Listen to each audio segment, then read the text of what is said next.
Have you ever thought about the insanity of the Obama administration giving money and arms to Islamic militants, some who used to be associated with Al-Qaeda? Does this sound crazy to you? It is crazy. We're going to talk about it today and show the proof. And we're going to tell you some other interesting news. I'm Randall Terry. This is Voice of Resistance.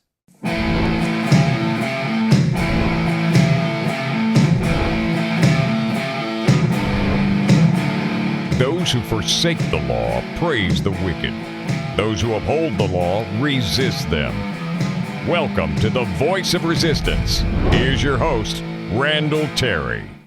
Well, the United States government is, of course, opening their arms to the Muslim Brotherhood at Obama's behest.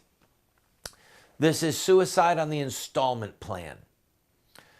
At the end of this show, I am going to ask you for your help. We have received a credible death threat.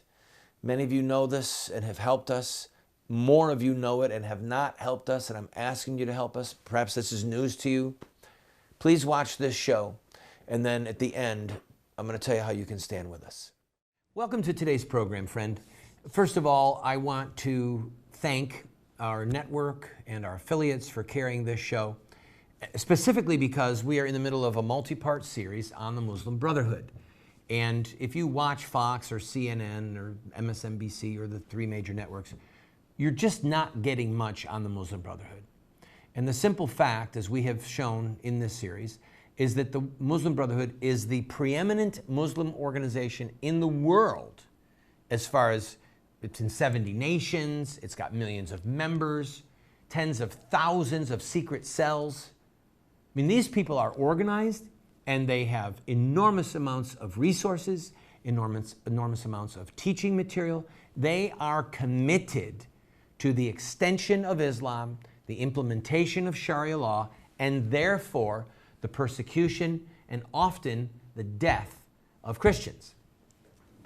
That is their history. And as we saw in previous shows, the founder, Hassan al-Banna, was perfectly content to, on one hand, say that he supported the governing authorities and just wanted to work within the system, and building a special apparatus, as it was called, or the secret apparatus, which was a paramilitary terrorist organization that was a part of the Muslim Brotherhood. All right? Sayyid Qutb, who is probably the second or first most influential theologian in the history of the Muslim Brotherhood, he was clear as could be. If somebody tries to stand against Islam and tries to stand against the implementation of Sharia law, kill them. Kill them. And the Muslim Brotherhood still promotes and produces this material. I've got the literature, all right? So this duplicity inside of the Muslim Brotherhood is a part of the very fiber of Islam. When Muhammad was alive, a man came to him and said that he wanted to kill somebody who had been speaking against Muhammad. He said, but I've got to lie to do it. I've got to use deceit and treachery. Is that okay? And Muhammad said, go, do the deed. So we had this man who went and murdered another man, pretending to be his friend, using deceit. And then when the moment was right, killed him. Muhammad blessed this duplicity. Muhammad himself with his own words. And then when word came back, Muhammad laughed and rejoiced. Muhammad told people repeatedly, you have done me and Allah a great service by murdering that person. He actually instigated the murders of certain people. Who will rid me of this rascal? Who will rid the earth of this rascal? People volunteering to go murder, including a woman in her bed. That's Muhammad's life. It's in their literature. They embrace it. They honor it. They revere it. They respect it. And oh, guess what? They imitate it. What would Muhammad do? That's what a devout Muslim wants to do. Well, what has been the position of the United States? What's been our policy as a nation regarding the Muslim Brotherhood? Well, the Obama administration's posture toward the Muslim Brotherhood is chaotic and incoherent. For example, on February 10th, I believe it was 2011, the House Permanent Select Committee on Intelligence convened. That's a contradiction of terms, isn't it? The House Committee on Intelligence. They convened special hearings with intelligent heads during Egypt's mass protests before President Mubarak's resignation, and they were discussing, among other things, the Muslim Brotherhood. All right, so you've got Congress bringing people in, and James Clapper, the liar, who sat there and said that the NSA and the various government agencies were not, in fact, spying on the American people. He stated, listen to this, the term Muslim Brotherhood is an umbrella term for a variety of movements. In the case of Egypt, a very heterogeneous group, largely secular, which has eschewed violence and has decried al-Qaeda as a perversion of Islam. They have pursued social ends, a betterment of the political order in Egypt, etc. In other countries, there are also chapters or franchises of the Muslim Brotherhood, but there is no overarching agenda, particularly in pursuit of violence, at least internationally. Close quote. That's what he said. All right? He's out of his mind. He's out of his mind. I got to take a break. We'll be back. We'll hear from FBI Director Robert Mueller, who I think contradicts Clapper. Don't go away.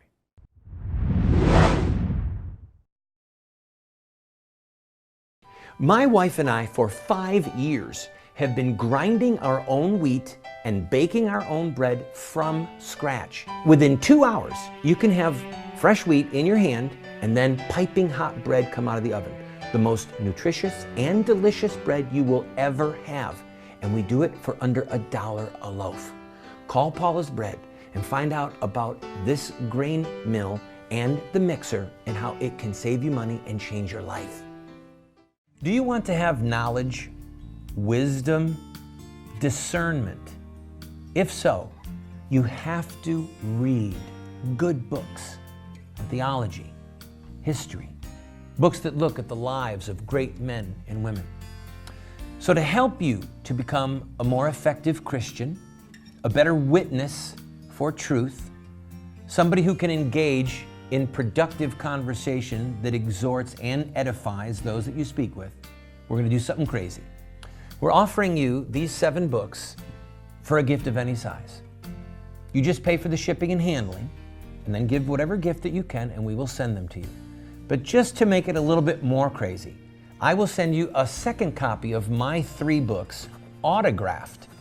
You can give them as a gift to your pastor or to a family member and help extend truth and justice in the world. This is while supplies last.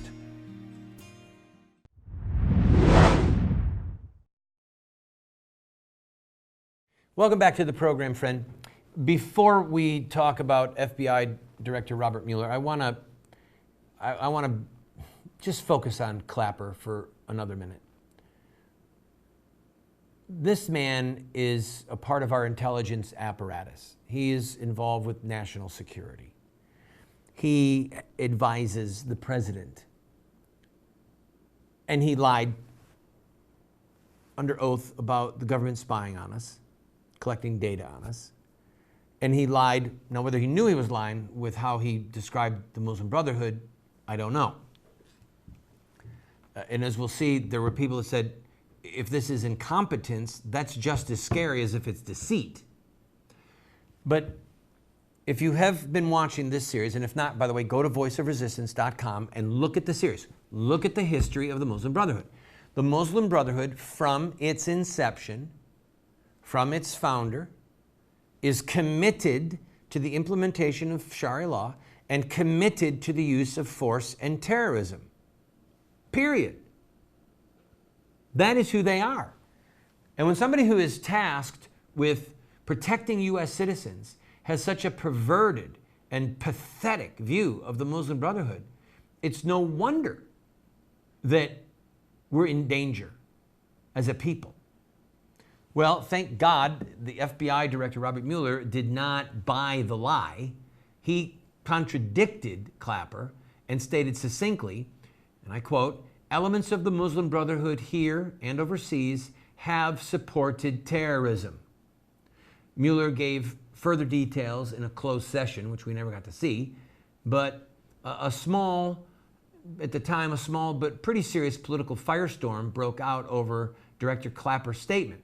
For example, House member Sue Myrick, who was the one questioning Clapper when he made that idiotic statement, was stunned by his assertion concerning the Muslim Brotherhood, and she sent out a statement later in the day saying, and I quote, "Either the administration doesn't know who the Muslim Brotherhood is, which shows incompetence, or they are apologizing for them, which is inappropriate for those who are in charge of protecting the American people. Let's be clear. The Muslim Brotherhood is not secular." Well, on February 16th, 2011, just a few days later, Clapper again testified. This time it was before the U.S. Senate Select Committee on Intelligence. And he kind of said, well, maybe my statement about the Brotherhood was less than precise turn of phrase, and acknowledged that they are in fact not secular. But he thought that the Muslim Brotherhood was probably supportive of weapons smuggling to Hamas terrorists in Gaza. Probably supportive? Are you kidding me? How about funding it? How about sending guns? The Muslim Brotherhood was openly recruiting people to go fight in Israel a generation or two ago. And to this day, they're involved in jihadi terrorism. So this is an embarrassing understatement from Clapper. All right, a couple days ago, I mentioned this man, Sheikh Yusuf Qaradawi.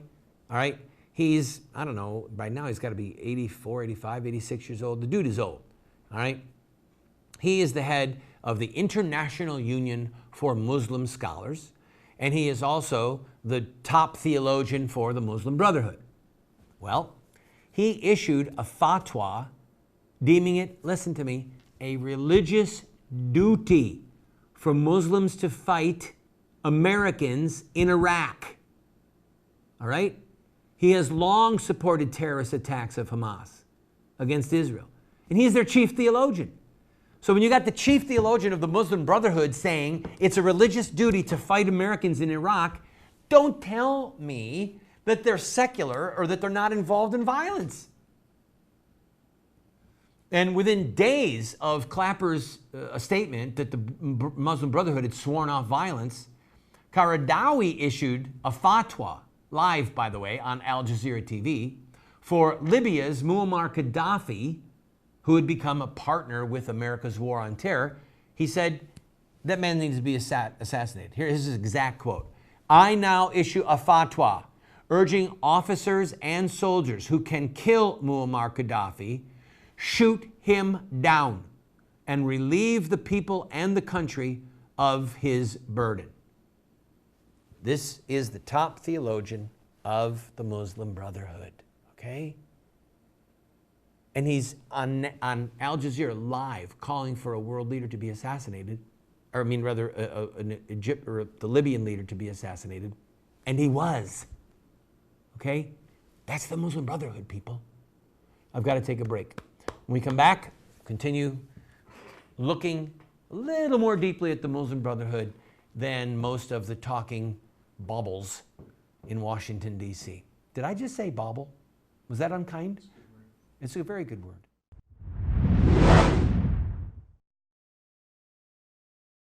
Do you want to get America out of the hands of wicked and unjust men and women who are destroying the republic before our eyes, and put leadership back into the hands of righteous men and women so that we don't die as a nation? Well, you're talking about social revolution, and there are rules in social revolution. We can look at the victorious social revolutions of the past, such as the end of slavery, the end of child labor, women's voting rights, the end of segregation, and so much more, and learn from their victories. Look at their actions, their images, their rhetoric, their sacrifices, and their final fruit. We will send you this series that originally cost $129, 7 books for students, 1 teacher's guide, if you'll give a gift of any size and just pay for shipping and handling. Take advantage of it today.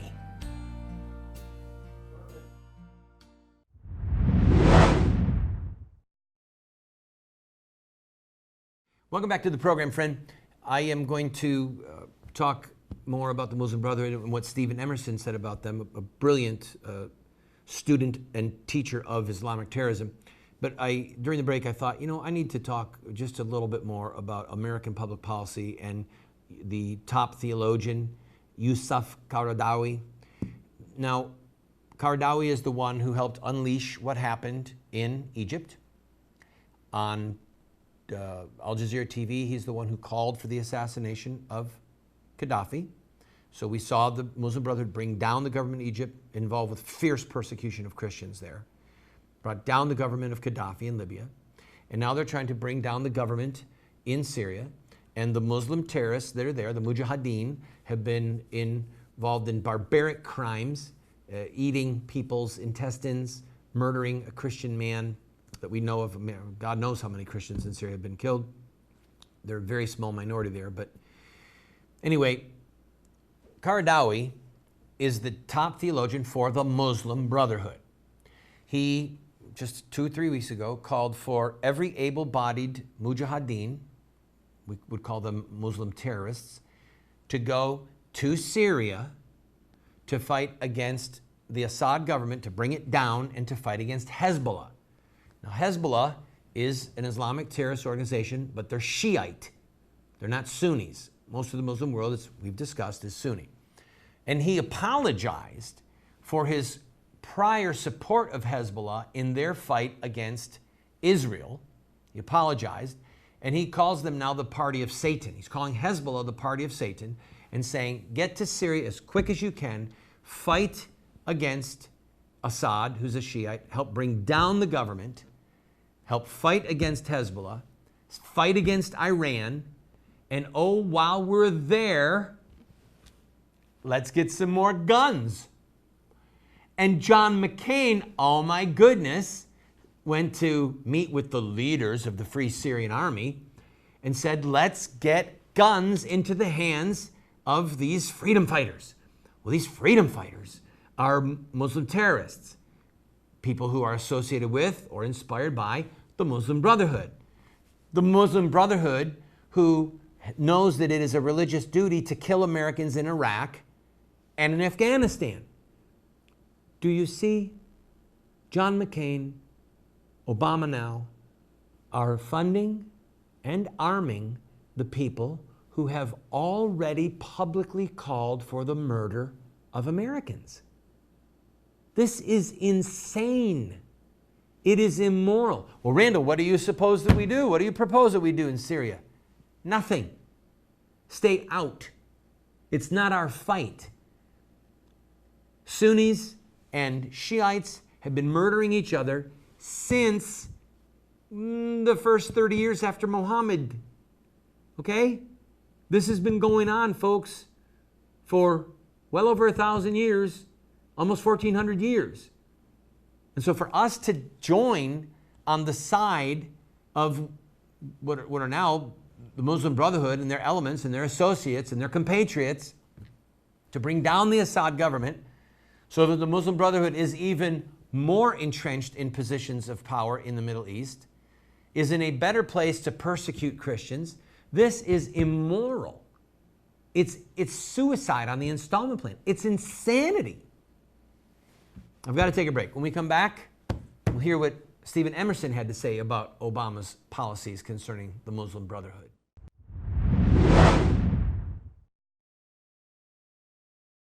My wife and I, for 5 years, have been grinding our own wheat and baking our own bread from scratch. Within 2 hours, you can have fresh wheat in your hand and then piping hot bread come out of the oven.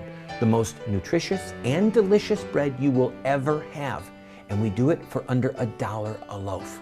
Call Paula's Bread and find out about this grain mill and the mixer and how it can save you money and change your life.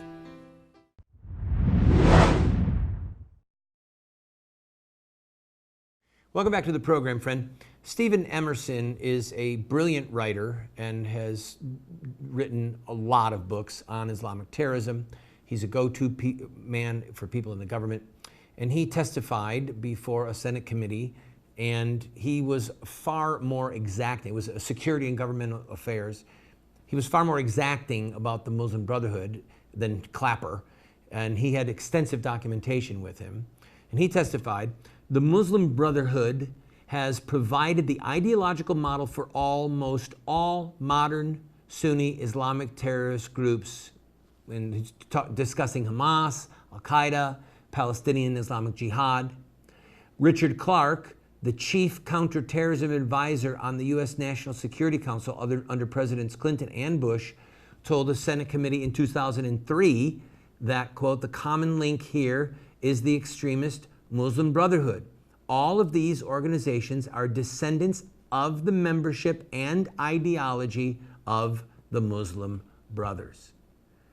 So, what are the options for the United States of America dealing with the Muslim Brotherhood? Well, our options are somewhat limited. The problem is you have to have intelligence. For example, CIA Director Leon Panetta said that this is not a monolithic organization. He missed the point. He missed the point.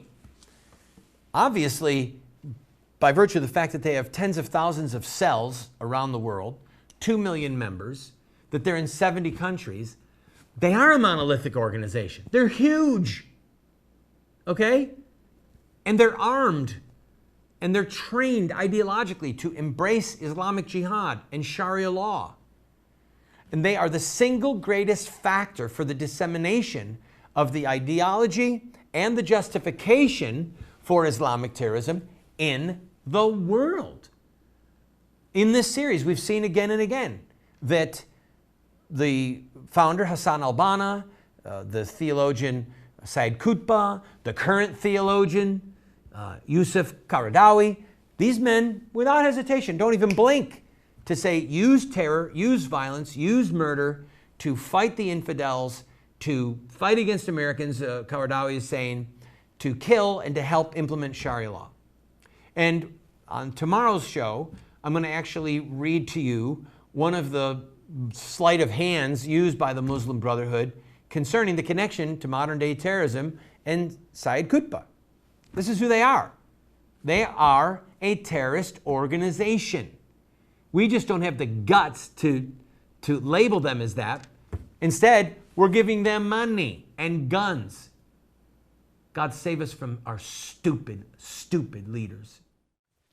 Friend, I hope that this program has showed you how insane it is that the Obama people are arming the very ones that are now using those weapons to kill innocent Christians in the Middle East. This is insanity. We've received a credible death threat recently, and we need to beef up security here at our studio, as well as our homes, the home of the staff.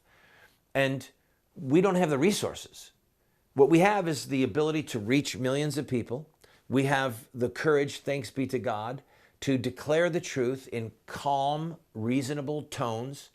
We have the will to serve God and to keep going in this, as will help the Christian community and the world at large, but we don't have the resources we need. You may be able to help us with resources. If you believe in this mission, if you believe in what we're doing, if you believe that we need to proclaim the gospel of Jesus Christ, but also show the threat that Islam is to Christianity, we need your help. Please call the number on the screen. Write us a letter at the address you see. Give us online. But what are you waiting for? If you believe in what we're doing, what are you waiting for? I'm asking you to help us. You might be able to give $100, you might be able to give $1,000. But friend, we need your help. This is nothing we take lightly, and hopefully you don't take it lightly either. It's literally, for all of us and for millions of Christians, a matter of life and death ultimately. We'll keep proclaiming the truth, but would you please stand with us?